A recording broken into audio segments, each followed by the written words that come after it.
म्हणजे निवडणुकीच्या तोंडावरती काय सांगतो तो की मी तुम्हाला हे देईन, मी तुम्हाला ते देईन, मी तुम्हाला त्या कल्पनेच्या बाहेर होतो मी. बरोबर आहे. मुंबईमध्ये मुंबईकरांना काय पाहिजे हे मला असं वाटतं मुंबईत तुम्हाला तिथे जन्माला आल्याशिवाय कळणार नाही. बाहेर येऊन ज्यावेळेला तुम्ही ती एखादी गोष्ट बघता, शहर बघता किंवा एखादा देश बघता ना, तुम्हाला समजणारच नाही तिथले प्रश्न काय ते. आता उदाहरणार्थ समजा तुमचा कुठचा काय गृहनिर्माण मंत्री किंवा अजून कुठचा PWD मिनिस्टर किंवा अजून कोणतरी हे बाहेरचे ज्यावेळेला येतात, ते ज्यावेळेला मुंबईत येतात त्यावेळेला त्यांना प्रश्न पडतो, सारा प्रॉब्लेम काय शहराचा? रस्ते आहेत, हॉस्पिटल आहेत, दिवे आहेत, शाळा आहेत, कॉलेजेस आहेत, पाणी आहे 24 तास. इथले प्रॉब्लेम काय आहेत? कारण तो कंपॅरिझन करतोय त्याच्या रस्त्यांशी, त्याच्याकडच्या लोडशेडिंगशी, त्याच्याकडच्या सगळ्या गोष्टींशी. त्याच्यामुळे हे सगळे प्रॉब्लेम होतात. तुमची मानसिकता कशी आहे? माझं जे आता मी इथे मुंबईकर म्हणून बोलतोय, आता हे पॉलिटिकल बाजूला ठेवून, की मला जे बाहेर पडल्यावर प्रश्न पडतात ते की आज आई भीक मागू देत नाही की वडील चोरी करू देत नाही, अशी परिस्थिती फक्त मिडल क्लासची आहे. त्या मिडल क्लाससाठी काय म्हणजे आज आपण म्हणतो की बाहेर रस्त्यावर फिरा, फुटपाथ. आता आम्हाला लहानपणी सांगायचं की the pedestrian should walk on the footpath. नाहीच आज फुटपाथ, चालणार कुठे? आज शाळांचे एवढे प्रॉब्लेम आहेत. माझं म्हणणं आहे की कॉर्पोरेशनकडे एवढ्या शाळा आहेत, त्या एवढं बजेट आहे मुंबई कॉर्पोरेशनचं, त्या अत्याधुनिक का केलं जाऊ नये? आता कसं आहे, आणि आज डिजिटल एज्युकेशन झालंय. असंही नाही की टीचर्स चांगले पाहिजे, आम्हाला टीचर्स चांगले मिळत नाही. तर आज एक म्युन्सिपाल्टी शाळेत जाताना मला मुलाला पाठवताना मला लाज नाही वाटता का? मग ते त्यांच्या बरोबरीने का नाही करता येत? का होऊ दे की आता मुलांना एअर कंडिशन मध्ये बसायची सवय आहे. नाही, याच्याबद्दल एक नक्की सांगेन. हा, अगदी एअर कंडिशन नसेल, पण साधारणतः 2010 पासून मी अभिमानाने सांगेन की देशामध्ये मुंबई महानगरपालिका ही एकमेव महानगरपालिका असेल की तिने अत्याधुनिक यंत्रणा किंवा सुविधा वापरायला लागले. व्हर्च्युअल क्लासरूम म्हणजे काय केलं आम्ही, साधारणतः एका विषयामध्ये महापालिकेच्या शाळेमध्ये एक चांगला शिक्षक किंवा शिक्षिका कोण आहे त्यांना बोलवण्यात आलं आणि एका स्टुडिओतून 10वीच्या विद्यार्थ्यांना एका स्टुडिओतून त्या शिकवायच्या किंवा शिकवतात. आणि हे शिकवणं म्हणजे मन की बात नाही, प्रश्नोत्तर होतात. आज मी जे तुम्हाला सांगितलं ना की याच्यामध्ये आम्ही पुस्तिकाच केलेली आहे आणि तुम्ही म्हणाला त्याच्यात जवळपास 1300 शाळा आपल्या मुंबईमध्ये आहेत महापालिकेच्या. आणि या महापालिका शाळेमध्ये 3.5 लाख विद्यार्थी जवळपास वेगवेगळ्या 8 भाषेमध्ये शिक्षण घेतात. म्हणजे मराठी तर आलीच, इंग्रजी, सेमी इंग्रजी आली, हिंदी, उर्दू, गुजराती, अशा या सगळ्या 8 भाषांमध्ये आपण त्यांना शिक्षण देतो. आणि ही साधारणतः 2010 साली सिस्टीम सुरू केल्यानंतर 2014-15च्या सुमारास आम्ही 8वी ते 10वी म्हणजे जे शिवसेना प्रमुखांचं एक स्वप्न होतं की विद्यार्थ्यांच्या पाठीवरती किती ओझं आहे, तर तो अभ्यासक्रम आम्ही सिम किंवा सिममध्ये आणला. एक सिम कार्ड असतं ना फोनवर टाकायचं आणि ते टॅबमध्ये टाकून द्यायला लागलो. त्याच्यामध्ये बऱ्याचशा गोष्टी ह्या ॲनिमेटेड होत्या, म्हणजे मुलांना पटकन समजायचं की काय काय एखादी गोष्ट आपण दाखवू शकत नाही. की समजा एखाद्या ग्रहाला इतके चंद्र आहेत, त्या चंद्रावरती वातावरण कसं असेल, अशा काही गोष्टी आपण प्रत्यक्षात दाखवू शकत नाही. त्याचं ॲनिमेशन करून ते त्याच्यात टाकण्यात आलं. त्याचा परिणाम असा झाला की महानगरपालिकांच्या शाळांचा रिझल्ट हा जवळपास 100%च्या जवळ आला. आणि आता तुम्ही जे म्हणताय ना, पहिल्या प्रथम महापालिकांच्या शाळांमध्ये ॲडमिशन पाहिजे म्हणून चिठ्ठ्या मागायला लोक यायला लागले आणि ॲडमिशनसाठी लोकांच्या रांगा लागायला लागल्या.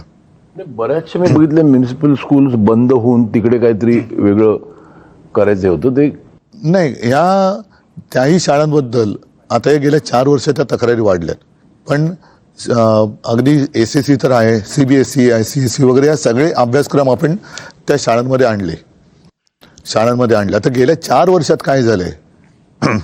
माझ्या माहितीप्रमाणे उद्धव साहेब, मुंबईत ते लोन आल्या काय माहीत नाही, पण विदर्भातल्या काही सरकारी शाळा गौतम अडाणींना दिलेल्या आहेत. चंद्रपूर, गडचिरोली. आपलं महाराष्ट्राचं शिक्षण खाते इतकं सक्षम नाही. नाही, आपण मुंबई पुरतं बोलताना नाही सांगतो ना, ह्या सगळ्या गोष्टी गेल्या मी तर म्हणेन 4 वर्षात जास्त प्राधान्याने देण्याचं हे ठरवण्यात आलं. म्हणजे चंद्रपूरमध्ये एक शाळा दिली त्यांना, एक दिली, आता एक वरून पुढे जातील ना. ते ही सुरुवात. मुंबई महापालिकेमध्ये सुद्धा जर त्यांचं येणार नाही म्हणा सत्ता, पण हे मग सगळं त्यांचं खाजगीकरण करतील. हॉस्पिटलचं खाजगीकरण करतात, ते आपण रोखलेलं आहे. उद्धव साहेब, दुसरा एक महत्त्वाचा विषय सातत्यानं इथे मी तुमच्याशी चर्चा करतानाही मी किंवा राजसाहेब सुद्धा आहेत. सध्या धुरंधरचा माहोल आहे. लोक धुरंधरवर या सिनेमावर चर्चा करतात, त्यातल्या एकंदरीत वातावरणावर चर्चा करतायत. मग मुंबईत रेहमान डकेत कोण आहे किंवा धुरंधर कोण आहे. आपण दोघे या राज्याच्या राजकारणातले धुरंधर आहात. पाब्लो एस्कोबार पण शोधला पाहिजे. शोधला पाहिजे. मी तुम्हाला तेच सांगतोय की आज मुंबई, ठाणे, नाशिक सारख्या शहरामध्ये अंमली पदार्थ म्हणजे ड्रग्स, विविध प्रकारचं ड्रग्स सहज उपलब्ध आहे. ठाण्यामध्ये परवा 5.5 कोटीचं मॅड्रेक्स पकडलं ठाण्यात. साताऱ्यामध्ये ड्रगची फॅक्टरी डेप्युटी सीएमच्या दारात पकडली. मुंबईमध्ये काल 2.25 कोटीचं ड्रग्स पकडलं. हे चित्र या महाराष्ट्रात यापूर्वी कधीच नव्हतं.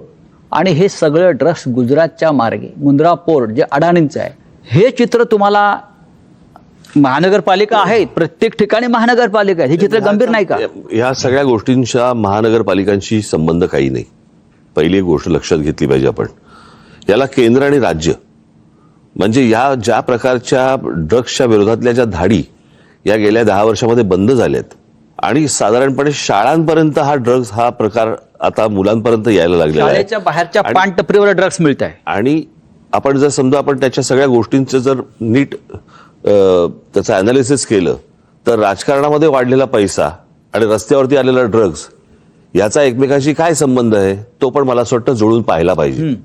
कारण एवढा राजकारणामध्ये ज्या प्रकारच्या निवडणुकांवरचा खर्च आणि सगळ्याच गोष्टी ज्या प्रकारे होत आहेत आणि ज्या प्रकारे ड्रग्ज रस्त्यावरती येतात आणि त्याच्यावरती कोण हे व्यवहार करतं ह्याच्यावरती कुठच्याही प्रकारच्या धाडी किंवा त्याच्यावरती कुठचीही बंधनं येत नाहीयेत, हे काय आहे हे मला असं वाटतं केंद्र आणि राज्य सरकारला विचारणं गरजेचं आहे. नाही, उठसूट मुख्यमंत्री सगळ्यांना क्लीन चिट देत सुटलेत.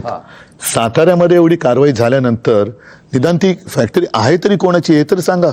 तिथे क्लीन चिट दिली ना. तिकडे पण म्हणजे त्यांच्यावरती जे आमच्यावरती आरोप करतायत ते ठीक आहे, तेवढंच त्यांना करता येतं.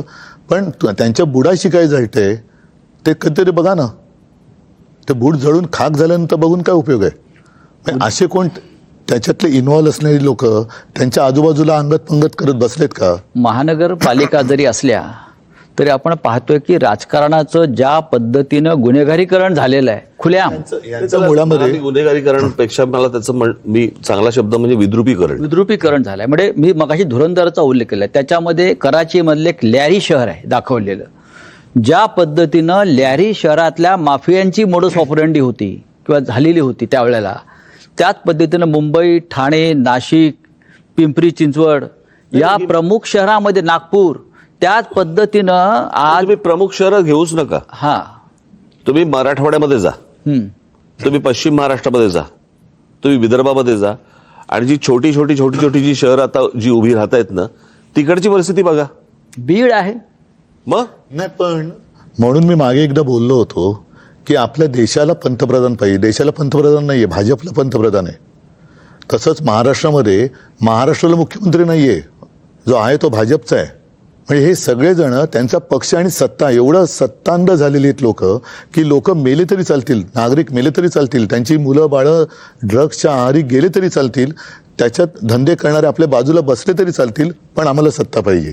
ही जी काही वृत्ती याच्यावरती आपण काय बरं. करणार? ठीक आहे, म्हणजे- आपल्याकडे कायदा सुव्यवस्थेचं खातं नाहीये, आपल्याकडे सरकार नाहीये, नाही, पण याच्यासाठी- आपल्याकडे जनसंघटन आहे ना.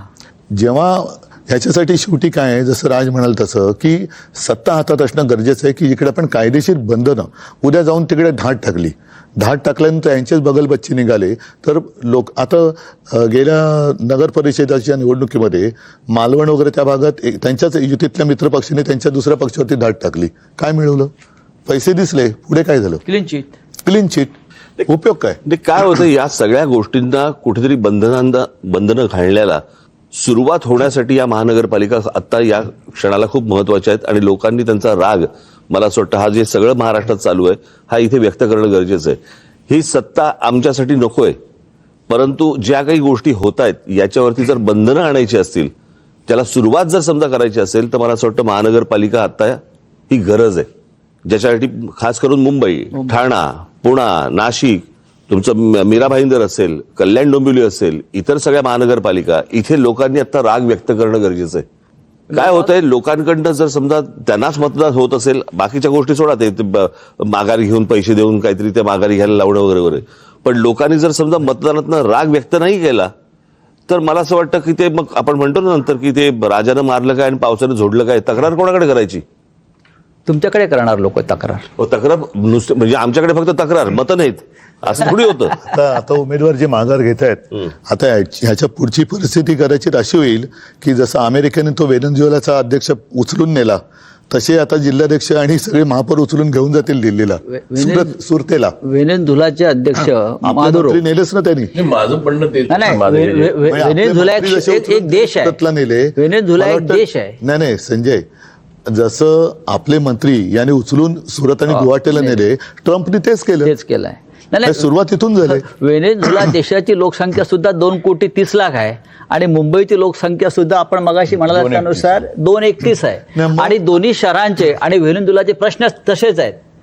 कोणत्याही प्रकारचा विकास नाही, ड्रग्स तेवढंच आहे, गुन्हेगारी आहे. पण मग आता तिथल्या इथून कोणाला उचलायचं आहे? जे करतात त्यांना उचललंच पाहिजे. त्यांना जर का तुम्ही चोंबाळत बसलात केवळ सत्ता पाहिजे म्हणून, तर सत्यानंच त्यांचाही होणार आहे जे चोंबाळतात त्यांचं. नाही, माझं म्हणणं आहे की आता जे म्हणजे आपण दर प्रत्येक वेळेला म्हणतो की मतदान हा माझा हक्क आहे.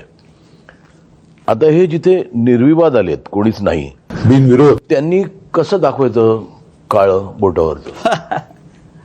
म्हणजे माझा हक्क तुम्ही हिरावून घेताय ना, माझा मतदानाचा हक्क तुम्ही हिरावून घेताय.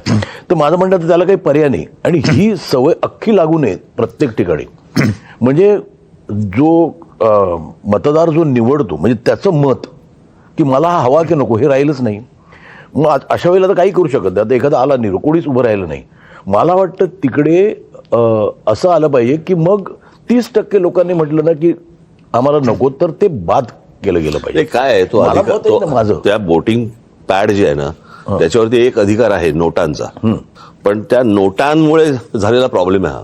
नाही, पण नोटा आता तो निर्विवाद असेल तर तिकडे वाटलेल्या मतदानाला नोटा- वाटलेल्या नोटांमुळे झालेला वाटलेल्या problem. नोटांमुळे झालेला प्रॉब्लेम आहे, त्याच्यामुळे नोटाचा पण अधिकार नाही. घ्या. पण आता तिथे निर्विवाद आले तर तिकडे नोटा पण दाबायला चान्स नाही ना. एक्झॅक्टली, कारण नोटा मिळाल्या ना. नाही, पण म्हणून माझं म्हणणं आहे की नोटा हे पाहिजे. नाही महेशजी, हा. म्हणून जसं काही वेळेला एखाद्या कामासाठी टेंडर काढलं जातं आणि ते टेंडरमध्ये जर काही गफलत वाटली तर रिटेंडर करतात. तसंच मला असं वाटतं, मी परवाच्या आमच्या पत्रकार परिषदेत बोललो की जिथे हे बिनविरोध झालेत तिथे निवडणूक आयोगाने रिझल्ट थांबवले, ते आमच्या बाकीच्या निवडणुकांबरोबर जाहीर करतील, कारण तो गुलाम आहे त्यांचा. तिथल्या निवडणुकीची प्रक्रिया नव्याने घेतली पाहिजे. हे जे बिनविरोध सगळं थोतांड झालं, कारण आता ते तिकडनं त्यांनी, बरं या बिनविरोधमध्ये आमच्या दोघांचा एक सुद्धा नाही, राष्ट्रवादी पवारसाहेबांचा एक सुद्धा नाही, अपक्ष एक सुद्धा नाही आला. हे काय योगायोग आहे? नाही, त्याला मी तेच म्हणतो. म्हणजे ते योगायोग आहे की काय आहे काय हे? नाही नाही, माझं म्हणणं आहे की लोकांच्या मताला काही व्हॅल्यू आहे की नाही?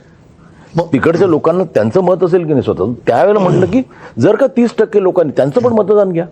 30% लोकांना वाटलं की ही रिप्रेझेंट जेनझी हा एक शब्द आता सगळीकडे थोडासा दरारा निर्माण करणार झालेला आहे.